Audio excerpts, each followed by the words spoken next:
Okay, yeah, I think we're going. Right, so this is a new video. It's Monday the 30th of March. So this one is on interventionist supply side policies. So again, this is a theme 2 topic. Um, what you basically need to know about interventionist supply side policies is that their primary purpose is to increase the long run aggregate supply curve. So the curve will shift to the right. If you were to show that on a PPF diagram, the curve would shift to the right. These types of, well, all supply side policies are designed to increase the productive capacity of the economy. So when the economy is producing as much as it can, the output level is higher than what it was before. So what's the difference between interventionist supply side policies and the ones that I talked about last week, the market-based one? Well, the simple answer is that the market-based supply side policies don't need increases in government spending. The interventionist ones that we're going to talk about now, they're favoured by Keynesians, and in order for this type of supply side reform to work, increases in government spending are needed. So one more time, so an interventionist supply side policy, they require increases in government spending to work. With a market-based supply side policy, you can increase the capacity of the economy without the state having to spend any more money. So this is a very, very important distinction. So if you were to illustrate an interventionist supply side policy, the one that's favoured by the Keynesians, it's probably best to go for a Keynesian long run aggregate supply curve, show it shifting to the right, and then also, because they require increases in government spending to work, you can also show the aggregate demand curve shifting to the right from AD1 to AD2 as well. So what you get is some long run economic growth, in this case from MY1 to MY2. Notice also that it's non-inflationary, so the average price level hasn't gone up. So interventionist supply side policies, they're favoured by Keynesians. Their supply side policies, so their first purpose is to increase aggregate supply.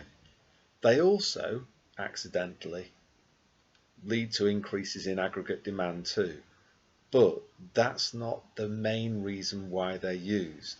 So please don't write about interventionist supply side policies being used to increase aggregate demand, because that's not right. They do increase aggregate demand, but that's not their primary purpose. Their primary purpose is to increase the long run aggregate supply of the economy. So let's dig into some examples of interventionist supply side policies that are favoured by Keynesians. So the first one that you could write about is increased government spending on education. Keynesians, they see market failure everywhere. They would be very quick to point out that education creates positive externalities that free markets don't take into account. So if you leave it to the market, education will be always underprovided by the private sector. So therefore there's a need for the state to step in, intervene, and try to improve the quality of state education. So how will that work? Well, basically the main thing that you need to try and explain in your written answer is a transmission mechanism that links education to an increase in output per worker. Like a level 1 or a level 2 answer would just assert that it does without giving any sort of underlying logic. So I'll just give you a couple of examples now of possible transmission mechanisms that you could use. So the first one might be that the state just decides to employ more teachers to work in government schools. If that's the case, the pupil-teacher ratio will decrease. And many educationalists believe that if you reduce the pupil-teacher ratio, the quality of education will improve. Pupils are more likely to learn, acquire skills in classes where the pupil-teacher ratio is lower. So if that happens and pupils do acquire these better skills, output per worker, what's that called? Yeah, productivity. Productivity will increase. And that increase in output per worker will mean that the same number of people of working age across the whole economy will now be able to produce more in total. And with it, the productive capacity of the economy will increase, and the long run AS will shift to the right. So that's one possible transmission mechanism. You could maybe also talk about improving facilities. So maybe the state decides to give every kid in the land a tablet or a laptop, or they build fancy new buildings. You could maybe try to argue that that might improve the quality of education. It might help students to acquire the skills needed to compete in a modern globalized economy. Personally, I don't think that sort of stuff works at all, but you could try to make that case that improved capital expenditure by the state on education, new schools, building new schools, computers, etc. That could improve the quality of education. And then the final one is that you could also write about educational reform, in the sense that changing the type of curriculum. So maybe introducing more vocational courses. You could do some research on T levels, technical A levels. So the government hopes that that will increase productivity as well. Okay, so in evaluation, what could you write about to explain why state spending on education might not work? The first one would be, well, maybe the state just hires extra people, but they hire more bureaucrats. Maybe they waste the extra education budget on more inspections. Maybe they choose to enlarge the wrong parts of the education system. If they do that, they'll spend the money. There'll be an increase in aggregate demand via the G component of aggregate demand, but it won't really increase long-run AS. So I think that's pretty important. So spending more on education doesn't automatically guarantee that the quality of the education provided will improve. I'm not conservative myself, but you could actually look at the latest PISA rankings since the educational reforms of 2015. Britain's international standing has improved in English, maths and science, and that's occurred at a time when, on a per capita basis, spending on education, state education, has been decreasing. So it's very simplistic to just assume that spending more on education will improve its quality. It might not do. So central planners employed by the state at the Department for Education can be really good at, they'll spend the money, but how much bang will the taxpayer receive for the buck that's spent?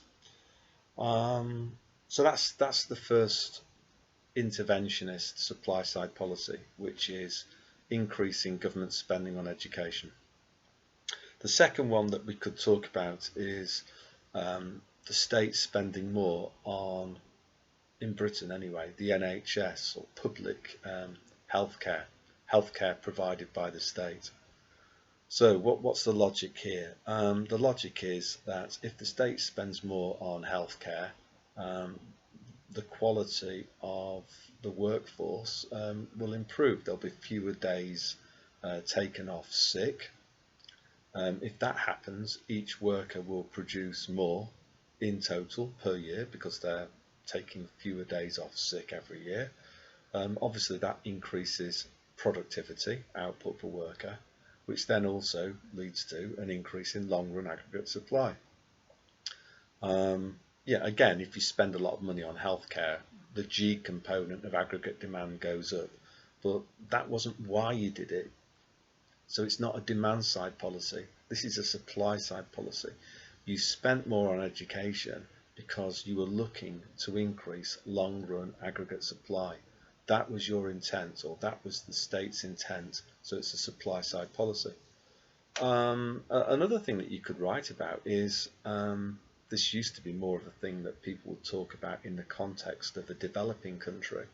But life expectancy, like I didn't meet my grandparents. They were all 6 foot under.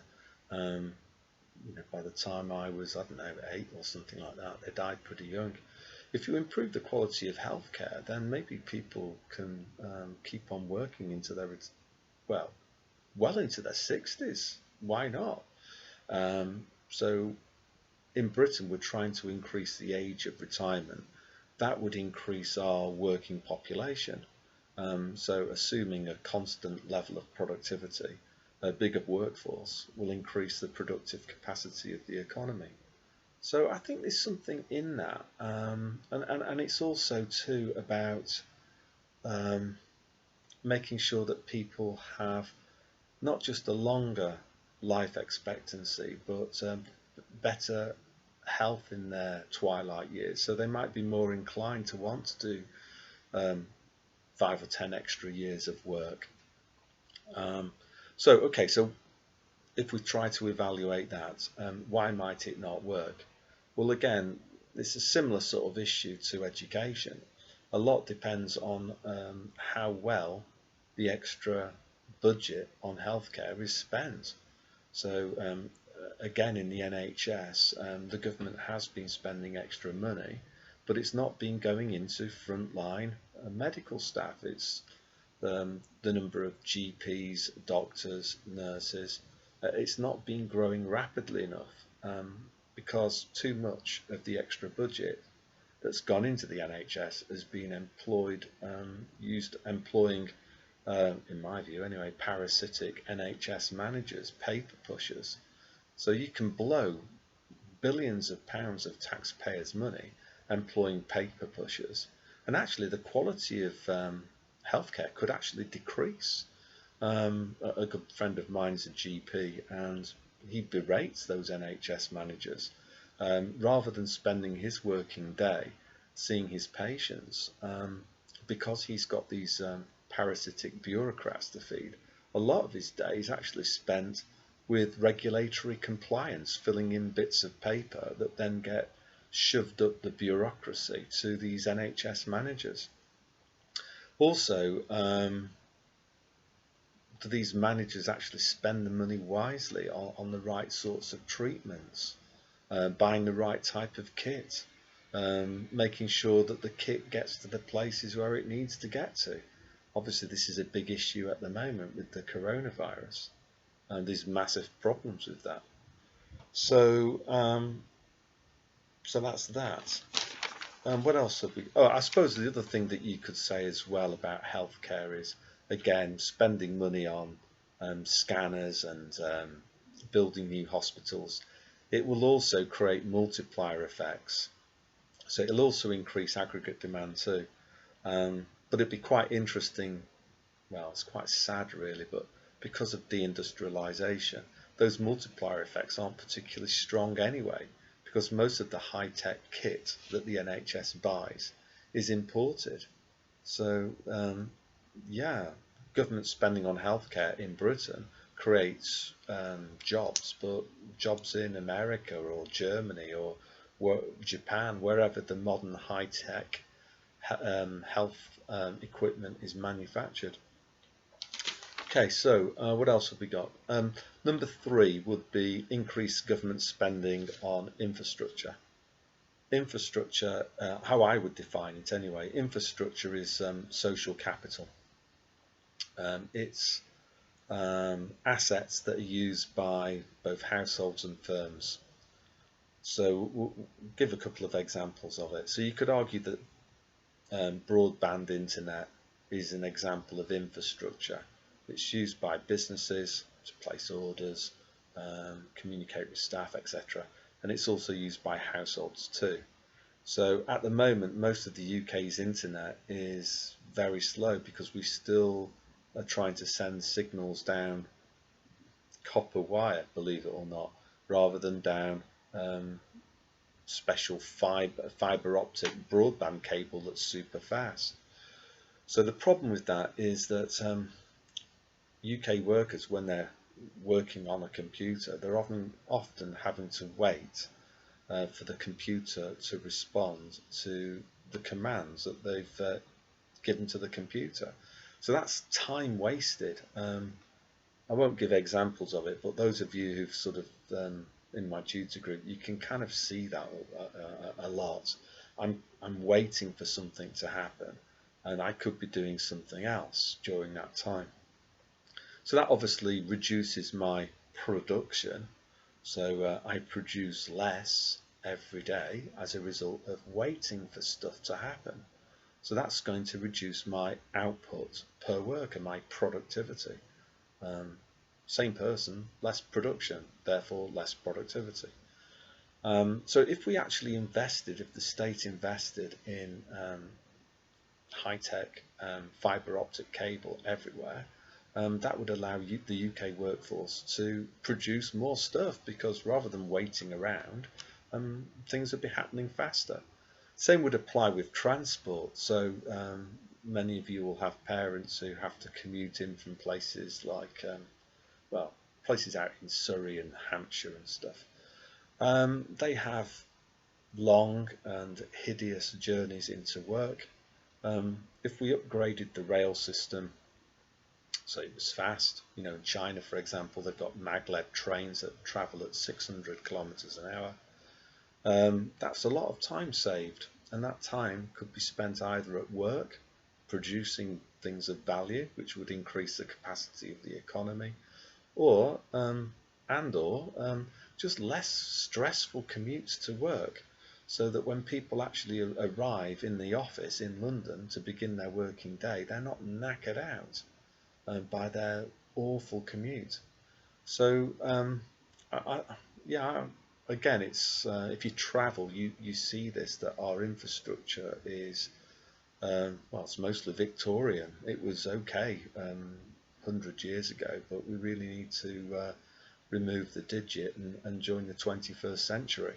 We're going to struggle if we don't do that. So infrastructure is definitely a big one. So to write about this, you could think about some projects, so Crossrail or HS2. I'll give you some links about both of those infrastructure projects, and try to explain how productivity would increase in the specific context of one of those. Crossrail is a west-east rail link that runs from Reading through Southall, Ealing, into central London, and then out the other side into East London and Essex.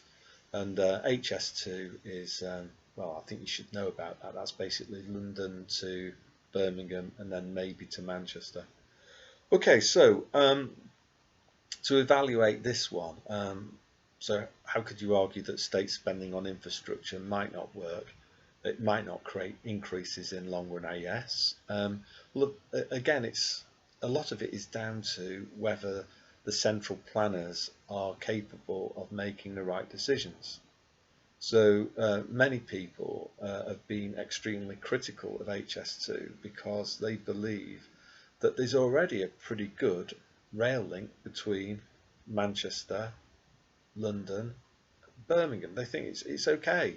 The real problem is the route between Liverpool, Manchester and Leeds.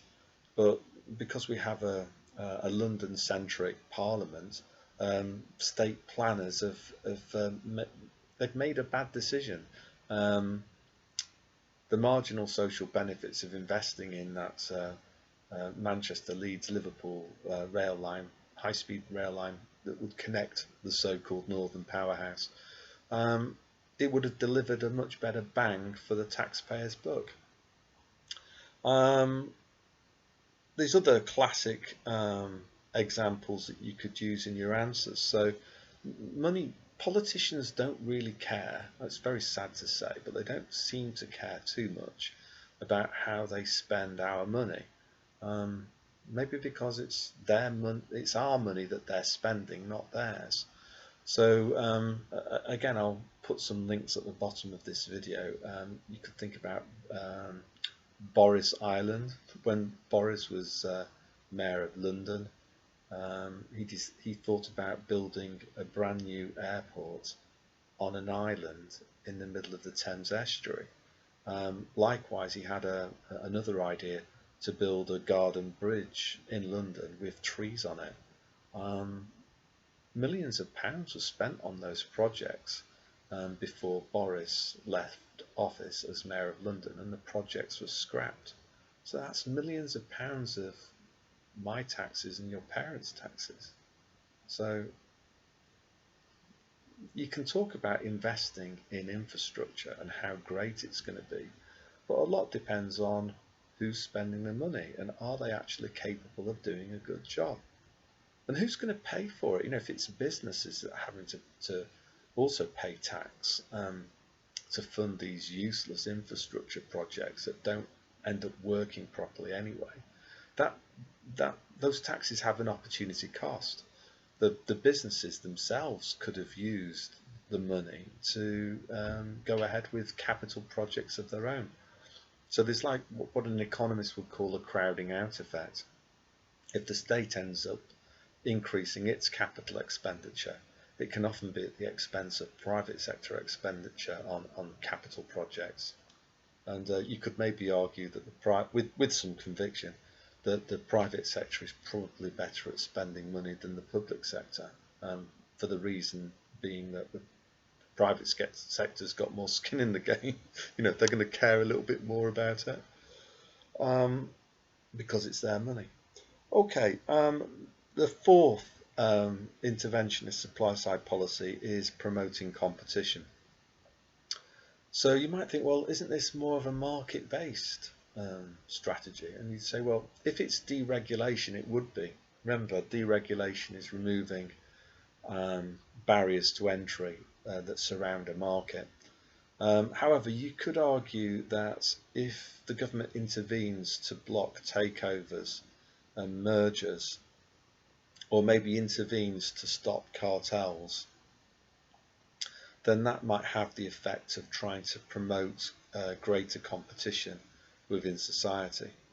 And if there's greater competition, then firms have got to work harder in order to survive. And that competitive pressure will increase output per worker. Firms will just have to get rid of unnecessary, useless admin people that just add to the wage bill without really adding much to the organisation's output. It's just inefficient. In a market where you've not really got much, competition, or you haven't got many rivals, that competitive pressure to weed out inefficiency is obviously less.